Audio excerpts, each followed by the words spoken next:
ஒருவேளை நீங்க அந்த வீடியோ பார்த்துட்டு இந்த வீடியோக்கு வந்திருந்தீங்கன்னா எஸ் கரெக்டான வீடியோ தான் வந்திருக்கீங்க. இதுதான் அந்த ஃபுல் வீடியோ, முழுசா பாருங்க. ஒருவேளை நீங்க அந்த வீடியோ பார்த்துட்டு இந்த வீடியோக்கு வந்தீங்கன்னா, இந்த வீடியோ பார்த்து அந்த வீடியோக்கு வந்தீங்கன்னா, ரெண்டும் ஒண்ணுனா இதான் ஃபுல் வீடியோ, கீழே பாருங்க. ஓகேயா? ஸோ இன்னைக்கு நம்ம என்ன பார்க்க போறோம் பார்த்தீங்கன்னா, எதை பத்தி பேசிட்டு இருந்தோம் பார்த்தீங்கன்னா, நான் எதை பத்தி இவனை பத்தி கருவிட்டு இருந்தேன் பார்த்தீங்கன்னா, நான் இவனை பத்தி என்ன கருவிட்டு இருந்தேன் பார்த்தீங்கன்னா, ஒண்ணுமே இல்லைங்க. GV Prakash live concert in KL Bukit Jalil நடந்த ரிவ்யூ தான் பார்க்க போறீங்க. ஓகேயா? ஸோ எங்களோட எக்ஸ்பீரியன்ஸ் வந்து எப்படி இருந்துச்சு, என்ஜாய் பண்ணணுமா இல்லையா, நல்லா இருக்கா இல்லையான்னு சொல்லிட்டு எல்லாத்தையும் திருப்பி தெளிவாக சொல்ல போறோங்க. சரியா? ஸோ ஃபர்ஸ்ட் என்னோட ஒப்பீனியன் நான் சொல்லிடுறேன். கேங்கா போனோம். ஓகே, என்னோட சேர்த்து மொத்தம் நாங்கள் 4 பேரா போயிருந்தோம். நாங்கள் 4 பேர், பயம் இல்லை. எஸ், மின்னேக்கு வந்து 1001 அந்த சீட் தான் வந்து கிடச்சிருந்துச்சு. நாங்கள் அங்கே தான் போயிருந்தோம். அண்ட் 2 ஜோனாக பிரிச்சு வச்சிருந்தாங்க, Zone 1 Zone 2ன்னு பிரிச்சு வச்சிருந்தாங்க. 1001 நாங்கள் வந்து Zone 2ல வந்து உட்காந்துருந்தோம். மின்னுக்கு தான் உட்காந்துருந்தோம். ஸோ வைப் இருந்துச்சா கேட்டிங்கன்னா, எஸ் மேமாக வைப் இருந்துச்சு, நல்லாவே வைப் பண்ணோம். நின்று வைப் பண்ற அளவுக்கு வந்து இடமும் இருந்துச்சு. அதுதான் ஒரு பெரிய விஷயமே. அதாவது சில கான்சர்ட்டுக்கு போனோம்னா ஒட்டி நாக்காளி இருக்கும், இடமே இருக்காது. இதுல வந்து கொஞ்சம் கேப் இருக்கு, அதை பின்னால கூட நின்றுக்கிட்டு அந்த இடத்துல வைப் பண்ணலாம். அந்த லெவல்ல கேப் வச்சிருந்தாங்க. ஏதோ முடிஞ்சா இந்த வீடியோ வந்து நாங்கள் ஃபுல் லென்த்தா இருக்கிறதுனால வந்து உள்ள சில வீடியோஸ் நாங்கள் போட பாக்குறேன், இல்லைன்னா இருக்காது. இவர் வைப் பண்ண அந்த வீடியோஸ்லாம் வந்து நாங்கள் போடுறோம். சரியா? நீங்க அதை பார்க்க நினைச்சீங்கன்னா டிஸ்கிரிப்ஷன் லிங்க் தான் தட்டி பாருங்க. எந்த அளவுக்கு நான் வைப் பண்ணணும்னு சொல்லிட்டு உங்களுக்கு தெரியும். நான் கண்டிப்பா இன்க்ளூட் பண்ண பார்க்குறேன் அந்த வீடியோல. ஸோ அந்த அளவுக்கு வந்து ஸ்பேசிங் இருந்துச்சு. அண்ட் சவுண்ட் சிஸ்டம் என்னை பொறுத்தவரை ஒரு ரேட்டிங் கொடுங்க சவுண்டுக்கு அப்படின்னு கேட்டீங்கன்னா, நான் 10க்கு 8 கொடுப்பேன். நீமை? நான் 10க்கு 8.5. எனக்கு இன்னும் கொஞ்சம் நல்லா இருந்துச்சு. ஸோ இந்த ரேட்டிங் வந்து கொடுக்கலாம். ஸோ உங்களுக்கு தெரிஞ்சு பார்த்துக்குங்களேன் எந்த அளவுக்கு சவுண்ட் நல்லா இருந்துச்சுன்ட்டு. அண்ட் தென் அதே சமயத்துல அந்த வைப் இருக்குல்ல, இருந்துச்சா கேட்டீங்கன்னா, வைபுக்கு வந்து நம்ம வந்து ஒரு 10க்கு என்னைய கேட்டா நான் ஒரு 8.5 8.7 கொடுக்கலாம்.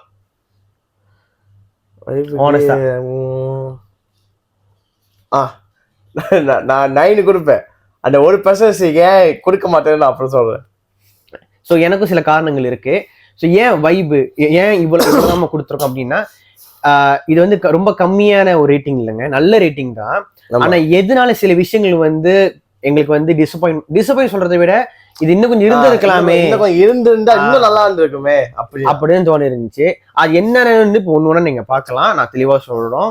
ஃபர்ஸ்ட் ஆஃப் ஆல் எகெயின் நாங்க ரீமார்க் பண்றோம், இது வந்து ஜி பிரகாஷோட கான்சர்ட் தான். ஓகேயா?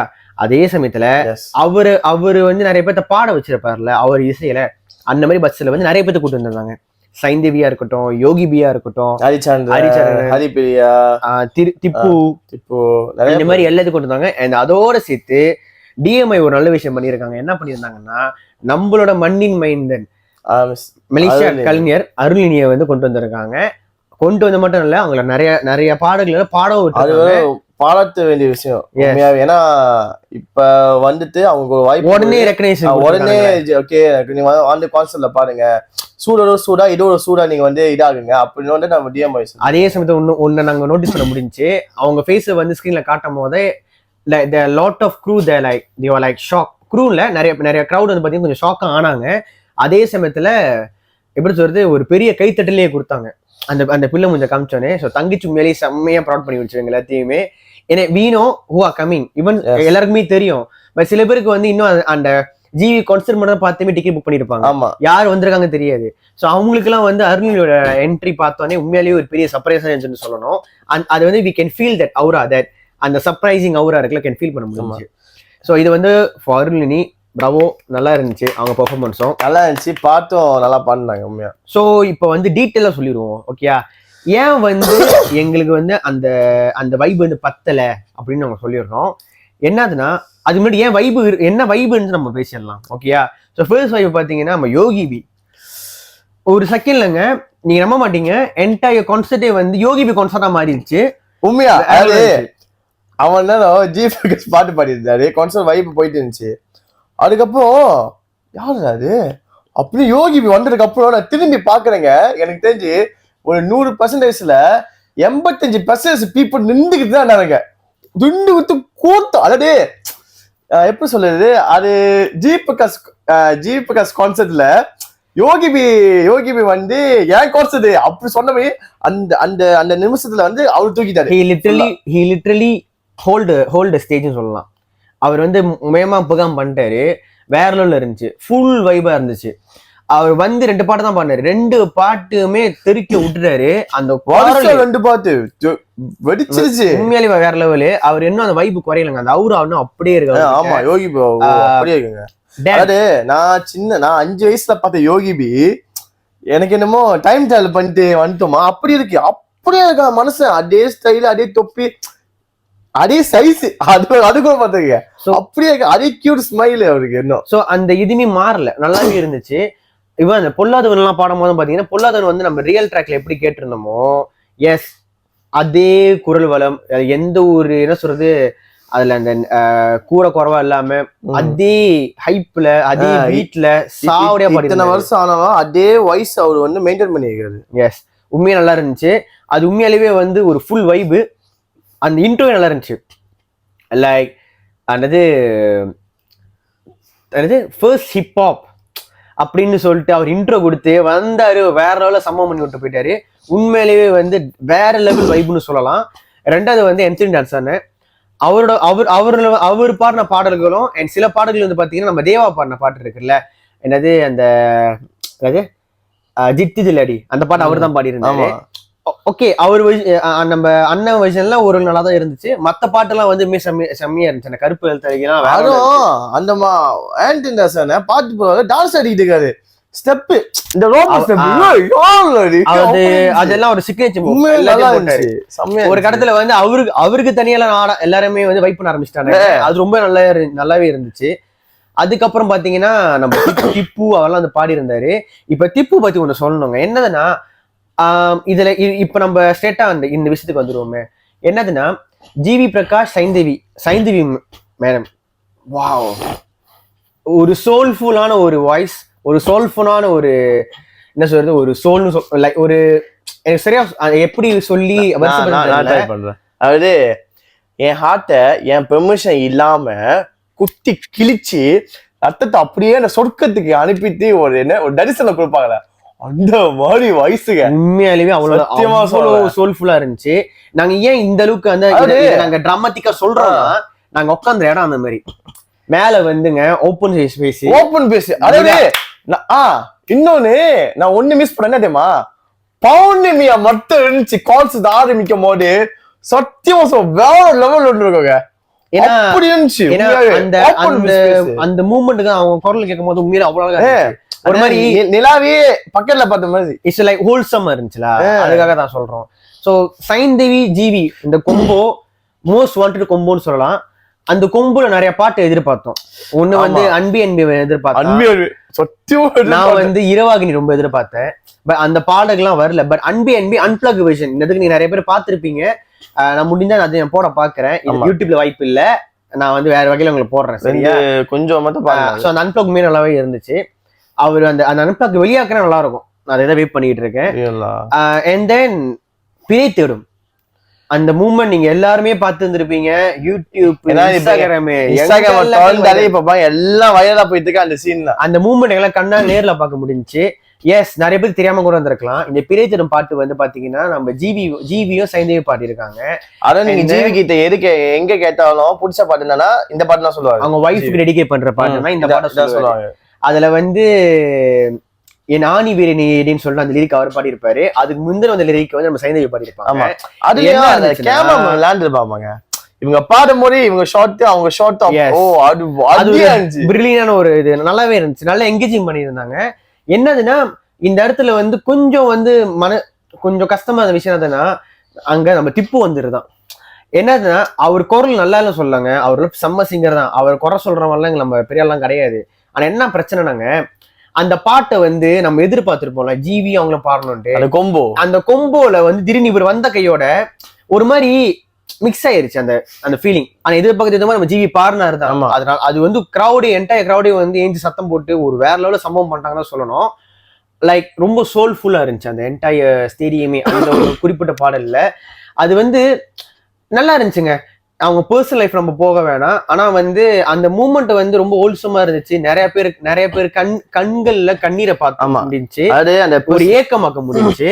பர்சனல் லைஃப் வேற, ஒர்க் வேற, ப்ரொஃபஷன் வேறன்னு ஜி பிரகாஷ் வந்து நிரூபிச்சிட்டாரு. ஜி பிரகாஷ் சைந்தவி உண்மையாவே அது நல்லாவே சில பேர் சொல்லிட்டு இருந்தாங்க என்னது இவரு பண்ணிட்டு எப்படி கண்டிப்பா பாடுறாங்கன்னு. ஆனா அந்த ஒரு இது இருக்குப்பாங்க, பர்சனல் லைஃப் வேற, இது வந்து ப்ரொஃபஷனல் மக்கள் வந்து எதிர்பார்க்காங்க. ப்ரொஃபஷனலா உண்மையா 2 பேரும் நல்லா செஞ்சாங்க. உண்மையாவே என்னதுன்னா எப்படி உங்களால முடியுது, எங்க கேள்வி தானே ஏன் முடியாதுன்னா. ஆமா, அவங்க அழகா அதை காமிச்சிட்டாங்க. அது நல்லாவே இருந்துச்சு. அது நான் சொல்றேன் அகெயின், அந்த பர்சனல் விஷயம் அவங்க போக வேணாம். என்டையர் கிரௌடி ஷாக் ஆனது அதுக்காக தான். ஏன்னா அதெல்லாம் பாடி முடிச்சுட்டு சைந்தவி ஒன்று பண்ணியிருந்தாங்க. சொல்லும் போத நிறைய வெற்றி பாடல்கள் வந்து ஜிவி பிரகாஷ் வந்து கொடுத்துருக்காரு. அவர் கூட நானும் ஒர்க் பண்ணது ரொம்பவே சந்தோஷப்படுறேன்னு சொல்லிட்டு ஜிவி பிரகாஷ் சாருக்கு ஒரு நன்றின்னு சொல்லிட்டு அவங்க விடைபெற்றிருப்பாங்க. அங்க நம்ம ஜிவி வந்து கை தட்டிருப்பாரு. That's call professionalism. அது நல்லாவே இருந்துச்சு. அதை பார்க்கும் போத வந்து சில பேருக்கு இல்ல, பல பேருக்கு வந்து வருத்தம் இருந்தாலும் கூட அது வந்து அவங்க அந்த ஒரு மூமெண்ட் வந்து ஹோல்சமா இருந்துச்சுன்னு சொல்லணும். லைக் என்னடா அது இப்படி ஆச்சு அப்படி இல்லாம நல்ல ஒரு குட் வைபா இருந்துச்சு நான் சொல்றேன். அதுதான் நான் சொல்ல வரேன். ரொம்ப சோல்ஃபுல்லா இருந்துச்சுங்க அந்த குறிப்பிட்ட பாடல். நம்ம அந்த இடத்துல வந்து எனக்கு என்ன ஒரு இதா இருந்துச்சுன்னா, சைந்தவி வந்துட்டாங்க, நம்ம ஜிவி வந்துட்டாங்க, அவங்க 2 பேருமே அந்த ஒரு பாட்டு முழுசா பாடி இருந்திருக்கலாமோ, இல்ல வேற ஏதாவது பாடல்கள் 2 பேரும் மட்டும் பாடி இருந்திருக்கலாமோ, பக்கத்துல நிக்க வேணாம், அந்த மாதிரி தூரமா இந்த பாடி இருந்திருக்கலாமோன்னு எனக்கு ஒரு ஃபீல் இருந்துச்சு. ஏன்னா எந்தெந்த கொம்போலாம் நம்ம எதிர்பார்த்தோமோ அந்த எல்லா கொம்போவும் வந்து நம்ம திப்பு வந்துட்டாரு. அதுதான் கொஞ்சம் வருத்தமாக இருந்துச்சு. எகைன் சொல்றேன், அவர் நல்ல பாடகர் இல்லை அதெல்லாம் நான் சொல்ல கிடையாது. இப்ப சில பாடல்கள் வந்து இவங்க இந்த குரலை கேட்டிருக்கோம், இவங்க அதான் வைப் பண்ணிருப்போம். இன்னொரு குரலை கேட்கும் போது நல்லா இருந்திருக்கும். ஆனா ஸ்டில் அந்த அந்த ஓஜி வந்து மிஸ் பண்ணோம், அவ்வளவுதான். தவிர பெரிய குறைகள்லாம் இல்ல. திப்பு வயசும் வந்து அண்ணன் பாடம் வந்து நல்லா தான் இருந்துச்சு, நாங்க நல்லா என்ஜாய் தான் பண்ணோம். ஆனா ஸ்டில் அந்த பிறை தேர்வும் வந்து அது ஒரு தனி வைப் இல்லைங்க. அதுக்காக தான். 2வது நிறைய பாடல்கள் எதிர்பார்த்தோம். அந்த பாடல்கள் எல்லாம் வந்து குத்துப்பாட்டு, வைப் பண்ற பாட்டு, சூப் சாங் எல்லாம் ஊர்பட்டு இருந்துச்சு. ஆனா ஜிவி வந்துட்டாலே அந்த என்னென்னமோ இருந்துச்சு. எனக்கு அன்பே அந்த எனக்கு நான் உண்மையாவே சொன்னேன், இவன் இன்னும் கேட்டு பாக்கல அன்பே சோம் வந்துச்சு, நான் ப்ரே பண்ணல வந்துச்சு, நான் வெளியாகிடுவேன். ஆனா நான் அந்த பாட்டுக்கு, அதான் அந்த கடைசி லைனுக்கு யாரு வந்து போக்க அது மொத்தம் அந்த மனசை பாடினாரு. நான் சத்தியமா சொல்றேன், ரொம்ப அங்கேயே விழுந்துருப்பேன். ஆனா அன்லிஸ்ட் சொல்லிக்க உண்மையா இதாயிடுச்சு. ஏன்னா அந்த பாடல்கள் வந்து பாத்தீங்கன்னா, அவர் வந்து அந்த அன்பே பாடமா பாத்தீங்கன்னா அவர் கொன்சர்ட்ல பாடியிருப்பாரு, படத்துல ஒரு இடத்துல பாடியிருப்பாரு. சோ அந்த என்ன சொல்ல வரேன்னா, அந்த வைபை திருப்பி ரீக்ரியேட் பண்ணிருக்கலாமோ அப்படின்னு ஒரு இது இருந்துச்சு. இது ஒரு சஜஷனா தான் வைக்கிறோம். மறுபடியும் இங்க 2.0 கண்டிப்பா நடந்துச்சுன்னா இது ஒரு சஜஷனா வச்சுக்கலாம். 2வது என்ன ஒரு சஜஷன்னா, ஜிவி பிரகாஷ் வந்து அவர் எதுக்கெல்லாம் பேர் போயிருக்காருன்னு தெரியாதுங்க. ஆனா அந்த பிஜிஎம்க்கு அவர் பேர் போனவர் தான். அதுவும் இந்த மெலோடி பிஜிஎம்லாம் வந்து மேலே பேர் போனவர் தான்.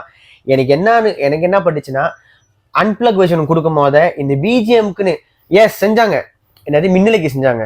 எனக்கு என்ன பட்டுச்சுன்னா, இந்த மின்னலே இன்னொரு 5-6 பிஜிஎம்லாம் ஒன்னா சேர்த்து அது ஒரு 10 நிமிஷத்துக்கு ஒரு 20 நிமிஷத்துக்கு வந்து பிஜிஎம் மட்டுமே பிளே பண்ற மாதிரி வச்சிருந்தா கூட சாவடியா இருந்திருக்குமோ எனக்கு பட்டுச்சு. இது ஒரு சஜஷனா வச்சுக்கோங்க. ஏன்னா இதுக்கப்புறம் வந்து குறைகள், அதுக்கப்புறம் சஜஷன் தான் சொல்றோம். இது எல்லாமே சஜஷன் கணக்கில் தான் வரும். 2.0 வாய்ப்பு இருக்கு கண்டிப்பா மலேசியால. அது நடக்கும் போத இது ஒரு சஜஷனா வச்சு செய்யுங்கன்னு சொல்றோம். செய்வாங்க, நம்ம வந்து ஃபுல்லா பிஜிஎம் மட்டும் அது ஒரு 10 நிமிஷத்துக்கு போதும். எத்தனையோ பிஜிஎம் இருக்கு. இப்ப தெரி பிஜிஎம் போட்டாங்க, ஒரு பிஜிஎம் அங்கங்க போட்டாங்க. நாங்க என்ன சொல்றோம்னா, இப்ப ஏதாவது ஒரு புதுசா காட்டுறதுக்கு அந்த ஸ்டேஜ்லயே வந்து அந்த பாடல்கள் திரும்பி கம்போஸ் பண்ணி காட்டுவாங்க, நம்ம எல்லாம் காட்டுவாங்களே, அந்த மாதிரி பிஜிஎம் வந்து ஒரு 10 நிமிஷத்துக்கு ஃபேமஸான பிஜிஎம், அந்த 10 நிமிஷத்துக்கு அப்படியே வந்து ஒரு கொண்டி மாதிரி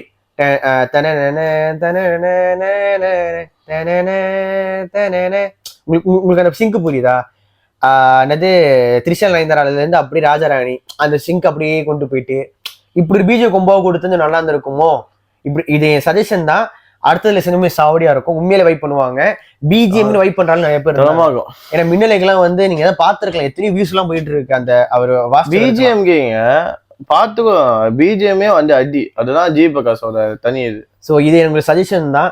இதை தாண்டி வந்து பெரிய குறைகள் அதெல்லாம் ஒண்ணுமே இல்ல. குறைகள்லாம் இல்லைங்க, சின்ன மற்றபடி எல்லாமே முக்கால். என்ன டூரேஷன் சொன்ன டைம்ல முடிச்சிட்டாங்க தான், கரெக்டா இருந்துச்சு. ஆனா அதை எக்ஸ்பெக்ட் பண்ணல. கடைசி சாங்ட்டாரு. ஏன்னா அவரு நிறைய சாங்ஸ் கொடுத்துருக்காருங்க. என்னதுன்னா அங்க சாங் வந்து கொஞ்சம் பத்தாத மாதிரி ஒரு ஃபீல் இருந்துச்சு. எனக்கு மட்டும் இல்லைங்க, நிறைய பேருக்கு அந்த ஃபீல் இருந்துச்சு. நாங்க க்ரௌடா போயிட்டு இருக்கோம்ல, போயிட்டு இருக்கும் போதே இது என்னடா நிறைய பாடல்கள் எதிர்பார்த்தோமே இல்லையே, அப்படி ஒரு ஃபீல் வந்துச்சு. அது வந்து இன்னும் கொஞ்சம் வேற மாதிரி செய்யலாமோ அடுத்ததுல அப்படின்னு நினைக்கிறேன். இன்னும் கொஞ்சம் பாடல்கள் ஆட் பண்ணலாம், இன்னும் கொஞ்சம் டியூரேஷன் ஆட் பண்ணலாமோ எங்களுக்கு பட்டுச்சு. வேற எதுவும் இல்லை. அது இருந்து நல்லா இருந்திருக்கும்னு நினைக்கிறேன். ஏன்னா என்ன ஒரு ஃபீல் ஆச்சுன்னா, நம்ம ஜிவி பாடினாரு, ஆனா அந்த மெலோடி நிறைய எதிர்பார்த்திருப்பாங்களே, அது நிறைய பேர்த்துக்கு வந்து போய் சேரலை. அது வந்து கொஞ்சம் கம்மியா தான் இருந்துச்சு. ஏன்னா நிறைய பாடல் இருக்குங்க அவர் பாடல்கள் மெலோடியில, அதெல்லாம் வந்து கொஞ்சம் இன்னும் நிறைய பாடி இருந்திருக்கலாமோ அப்படின்னு இருந்துச்சு. அது ஏன்னா அது ரொம்ப என்ஜாய் பண்ணாங்க எல்லாருமே, நாங்களும் ரொம்ப என்ஜாய் பண்ணோம். ஸோ அதுக்காக சூப் சாங் எந்த அளவுக்கு வைபோ, அதே மாதிரி அவர் பிளஸ் இன்னொன்னு அந்த மெலோடி லவ் சாங் உண்மையா நான் எனக்கு ரொம்ப இதா இருந்துச்சா, அதான் அது அன்பே பாடி வைக்கலாமே அப்படின்னு. இன்னும் அதாவது இன்னொரு 2-3 வருஷம் வந்து அவரு வாய்ஸ்ல அவர் பாடி வைக்கணும். மெலோடியை சொல்றேன், பிழைத்தேடும் அவரு பாடினாரு, மற்றபடி அவர் மெலோடி பாடின மாதிரி எனக்கு இல்ல. ஏன்னா சூப் சாங் அந்த மாதிரி வைப் சாங் தான் பண்ணாரு. ரெண்டாவது என்னது கதைன்னா, சில பாடல்கள் வந்து பாத்தீங்கன்னா இப்ப புதுசான பாடல்கள் பாடினாரு. இந்த நீக் படத்துல வந்துச்சுல, நீக் படம் வந்து அந்த 10 நவர மாட்டேங்குது, NEEK முழு பேர் உங்களுக்கு தெரியும், நம்ம தனுஷ் இயக்கத்துல வர்ற படம் கோல்டன் ஸ்பேரோ. இன்னொரு பாடம் பாடி இருந்தாரு அதுல, அந்த தாக்க தாக்க தக்க தக்க திங்கு அது ஒரு பாட்டு, அதை பாடி இருந்தாரு. அதெல்லாம் ஓகே, புதுசாவும் பாடினாரு. ஆனா still we miss that OG songs. அதுதான் மத்தபடி ஓஜி இல்ல. ஓகே, இதை கொஞ்சம் ரீகன்சிடர் பண்ணலாம் இருந்திருக்கும். மற்றபடி ஸ்டேடியம்லாம் எல்லாமே ஓகே தாங்க. ஒன்று மட்டும்தான், இன்னொன்று என்ன சஜஷனாக வச்சோன்னா, அங்கே 2 ஸ்க்ரீன் இருந்துச்சுங்க. ஒரு ஸ்க்ரீன் ஓகே, 2ஆவது ஸ்க்ரீன் வந்து கொஞ்சம் ரொம்ப விட்டு விட்டு விட்டு விட்டு விட்டு விட்டு வந்துட்டு இருந்துச்சு. அது கொஞ்சம் லைட்டாக கொஞ்சம் ரொம்ப ஸ்டக் ஆன மாதிரி அந்த மாதிரி. அது மட்டும் தான். இது எல்லாமே குட்டி குட்டி குறைகள் தான், பெரிய அளவு குறைகள்லாம் இல்லை. எல்லாமே வந்து ஸ்மூத்தா போனுச்சுங்க. ஆர்ப்பாட்டம் ஆடவரெல்லாம் ஒண்ணுமே எல்லாமே ஸ்மூத்தாவே போயிருந்துச்சு. அதாவது கான்சர்ட்டுக்கு வந்து கான்சர்ட் எப்ப முடிஞ்சு தெரியவே இல்லை, அப்படி தெரியல. அப்படின்னா நார்மலா இருந்துச்சு, வந்தோம் வைப் பண்ணிட்டோம் போயிட்டோம். அந்த மாதிரி ஆர்ப்பாட்டம் எல்லாம் ரிலாக்ஸா வந்து நல்லா. அந்த அப்புறம் வந்து அந்த என்னது அந்த சரௌண்டிங்ஸ் எல்லாமே பக்கா. அப்புறம் எண்டிங்ல வந்து ஒரு ஃபேமிலி சாங் மாதிரி ஒரு பெரிய பாடல்களை பாடி அந்த பாடல்களை முடிச்சிட்டாங்க. எப்பயும் போல நடக்கிற மாதிரி எல்லாம் முடிச்சிட்டாங்க. எல்லாமே பக்கவா இருந்துச்சு. அண்ட் இந்த தருணத்துல ஒரு விஷயத்த வந்து நாங்க என்ன சொல்லணும்னா, தேங்க்யூ ஃபார் மீ DMY. அவ்வளவு பெரிய ஸ்கிரீன்ல வந்து எங்களோட அந்த லோகோ எல்லாம் போட்டு அதை வந்து ரெகக்னிஷன் கொடுத்தது மிக்க மிக்க நன்றி. எல்லாத்துக்கும் என்டையர் மீடியா சார்பாகவும் நன்றி சொல்லிக்கிறோம். இன்னொரு கைஸ், இதை வந்து ஏன் அடிக்கடி கிளாஷ் ஆகுதுன்னா, இது நாங்கள் பிளான் பண்ணல, புரியுதா? அன்பிளானா பேசிக்கிட்டு இருக்கோம், அதனால கொஞ்சம் கிளாஷ் ஆகுது. மற்றபடி ஒன்றும் இல்லை. மிக மிக நன்றி. எந்த மீடியா சார்பாகவும் நான் மறுபடியும் நன்றி கூறுகிறேன். ரொம்ப நன்றி. என் டத்தோ ரொம்ப ரொம்ப நன்றி டத்தோ. சொன்ன மாதிரி செஞ்சுட்டீங்க, நல்லாவே இருந்துச்சு. எதிர்பார்க்கல. என்ன எதிர்பார்க்கலன்னா, லோகுலாம் ஒருமே எதிர்பார்க்கல. நான் ஒரு எக்ஸ்பெக்டேஷன் தான் இருந்தோம். அது நல்லாவே இருந்துச்சு. என்ட்ரி ஆகணும் கணக்கா திரும்ப இன்னொரு டக்குன்னு சொல்லணும்னா, பேக் ஸ்டேஜ் அனுபவங்கள். பேக் ஸ்டேஜ் வந்து நாங்க இதுவரைக்கும் அனுபவிச்சது கிடையாது. எந்த கான்சர்ட்லயும் அந்த பேக் ஸ்டேஜ் ரிஹர்சல் எப்பயும் பண்றாங்கன்னு நான் பார்த்ததே இல்லை. மொதமா ஃபர்ஸ்ட் வந்து DMY டத்துனா வந்து நீங்க வாங்க பின்னால ரிஹர்சல் இருப்பாங்க, ஏன்னா உங்களுக்கு அந்த வாய்ப்பு கொடுக்க, நீங்க பாருங்க எப்படி செய்யறாங்க அதெல்லாம் பாருங்க அப்படின்னு. அப்பா தெரிஞ்சு இந்த மாதிரி இவ்வளவு இருக்கா அப்படின்னு. ஏன்னா ரஷ்ல ஓடிக்கிட்டு இருக்கு, பாட்டு போறாங்க, சரண குறையுது, இப்படி பண்ணுங்க இப்படி பண்ணுங்க இப்படி பண்ணுங்க, ஜிவி அங்கிட்ட சொல்றாரு, அங்க அருளினே சொல்றாங்க, அங்க ஆதிபுரியா இங்க அது ஒரு ரிஹர்சல். நம்ம கான்செப்ட் ஒரு செகண்ட் காரணங்களும் முடிச்சிடும், ஆனா பின்னா ரிஹர்சல் இருக்குல்ல, ஓ டேம். அந்த அனுபவத்தை வந்து வீடியோ எடுக்க ஒத்துக்கிறதுக்கும் அதை வந்து போஸ்ட் பண்ண ஒத்துக்கிறதுக்கும் வந்து சொன்னாங்க தெரியுமா? செல்யூ ஃபார் தட். அது நல்ல ஒரு மூவா இருந்துச்சு. சொன்ன மாதிரியே செஞ்சாங்க. எங்களுக்கு என்ன ஒரு பெரிய பிளஸ்னா, அது என்னோட வியூவர்ஸும் காட்ட முடிஞ்சு, இவன் வியூவர்ஸும் காட்ட முடிஞ்சு, இதாண்டா பேக் ஸ்டேஜ் இப்படிதாண்டா இருக்கும் அப்படின்ட்டு. ஒரு யூடியூப்ல இருந்து வராம இருக்கலாம், நான் மற்ற போஸ்ட்ல போட்டேன், யூடியூப்ல இருந்து கொஞ்சம் நாள்ல வந்துருவாங்க, நான் ஒன்னா போடுறேன். என்ன அது மியூட்ல தான் இருக்கும், சில காப்பிரைட் காரணம் கருதி அது மியூட்ல தான் இருக்கும். அது வந்து பேக் ஸ்டேஜ் அனுபவங்கள். ஓகே, எப்படி இருந்துச்சு நான் வந்து உங்களுக்கு காட்டுறேன். உண்மையிலேயே வந்து நல்லாவே இருந்துச்சு, நல்ல ஒரு அனுபவமா இருந்துச்சு. அந்த இடத்துல சில பேர் இன்ட்ராக்ட் பண்ண முடிஞ்சு. அண்ட் தென் ப்ரெஸ் கான்ஃபரன்ஸ் நிறைய பேர் இன்ட்ராக்ட் பண்ண முடிஞ்சு. அங்க தெரிஞ்ச எல்லா சிங்கர் கூடயும் நாங்க பேசி பழகணும். நல்லாவே இருந்துச்சு. எல்லாமே நல்லா இருந்துச்சு, கேஷுவலா இருந்துச்சு. ஆனா இன்னொன்னு இந்த இடத்த ஒன்று சொல்ல விரும்புறேன். ஒரு பெரிய சர்ப்ரைஸ் நம்ம சேனல்ல வந்து வரப்போகுதுங்க. அது என்ன எது அப்கமிங் நான் சொல்றேன். பட் நீங்க எதிர்பார்த்திருக்கே மாட்டீங்க. ஏன்னா நானே முதல் எதிர்பார்க்கல. அது நடக்குமான்னு எதிர்பார்க்கல, நடந்துருச்சு. அது என்னென்ன சர்ப்ரைஸ் சொல்லிட்டு நெக்ஸ்ட் இயர் ஜனவரி போல வந்து வந்துடும். அண்ட் தென் சேனல் ஆரம்பிச்சு வந்து ஒரு 2 years ஆக போகுது. ஜனவரி வந்துச்சுன்னா வந்து ஸ்டெப்பிங் டு 3rd year. நம்மளோட வந்து அக்டோபர் செப்டம்பர் அந்த டைம்ல தான் வந்து 3 வருஷம் ஆகுதுல. பட் ஸ்டில் நம்ம போகிறோம். நல்ல ஒரு மைண்ட் ஸ்டோனாக இருக்கும் நான் நினைக்கிறேன். அண்ட் தென் நிறைய விஷயங்களை பண்ணிட்டோம். நிறைய கவுன்சிலையும் கலந்துக்கிட்டோம். பெரிய பெரிய கவுன்சிலில் வந்து ஒரு மீடியா பண்ணர் ஆகிட்டோம். அண்ட் கடைசியா இந்த எண்டு வந்து நல்ல படங்களோட நல்ல படைப்புகளோட முடியும்னு நினைச்சுக்கிட்டு இருந்தேன். அதே சமயத்துல இனிமேல் நல்ல ஒரு கவுன்சிலில் முடிச்சிடலாமே நினைச்சிருக்கும் போது டிஎம்ஒய் இந்த கவுன்சிலில் வந்து நாங்க ஒரு மீடியா பண்ணர் இருந்ததுல வந்து ஐ எம் சோ ஹாப்பி. எங்களுக்கு அதில் எந்த ஒரு பிரச்சனையும் இல்லை, எந்த ஒரு நெகட்டிவான ஒரு விஷயமும் நடக்கல. எல்லாமே பாசிட்டிவாக இருந்துச்சு, நல்லா என்ஜாய் பண்ணோம். சொன்ன மாதிரி செஞ்சு கொடுத்துட்டாங்கன்னு சொல்லணும். அவ்வளோதான். ஸோ எனக்கு வந்து அதில் ஒரு மன திருப்தி, முழு திருப்தி. அதாவது இந்த கான்செர்ட்ல என்னுடைய இந்த வருஷம் வந்து முடியுது அப்படின்னு நான் சொல்றேன் ஒரு மீடியா பார்ட்னரா. அண்ட் நிறைய படங்கள் வருது, அதை நம்ம பிறகு பார்ப்போம். சரியா? ஸோ இதுதான் எங்களோட ஆனஸ்டான ஒப்பீனியன் ஃபார் டிஎம்ஒய் நடத்திய GV Prakash live concert. Okay, jolly. Again சொல்றோம், இது ரா ஃபுட்டேஜா தான் இருக்க போகுது. நாட் ஈவன் சிங்கிள் எடிக்கூட இருக்க போகுது இல்லை தான் நான் நம்புறேன். அப்படி தூக்கி தான் போறோம். இதான் விஷயம். ஓகேயா? அதை நாங்கள் அன்பிளான் பண்ணாமல் தான் பேசி இருக்கோம். ஸோ வீடியோ எவ்வளோ தூரம் போகுதுன்னு தெரியல. இது முன்னாடி ஹிப்போ தமிழ் ரிவ்யூ வந்து நாங்கள் கொடுத்துடணும் அந்த கான்செப்ட் பற்றி. அந்த ரிவ்யூ வந்து யாரும் பார்க்க பார்த்தீங்கன்னா மேலே லிங்க் தரேன், கீழே டிஸ்கிரிப்ஷன் பாருங்க, தட்டி பாருங்க. செம்ம வைபா இருக்கும்.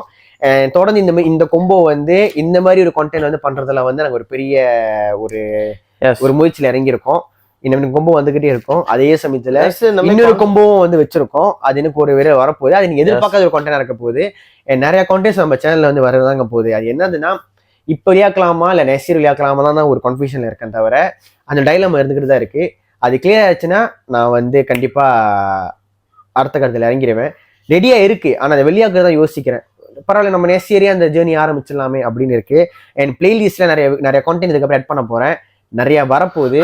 அண்ட் தென் ஒரு வீடியோ வந்து நான் பண்ண போறேன் சொல்லியிருந்தால எத்தனை கான்செப்ட் போனேன், எத்தனை டிக்கெட்லாம் நம்ம வச்சிருக்கோம் அப்படின்ட்டு அது மொத்தமாக கொலெக்ஷன் வந்த பிறகு 28 டிசம்பர் இல்லை 29 டிசம்பருக்குள்ள அந்த வீடியோ வெளியாயிரும்.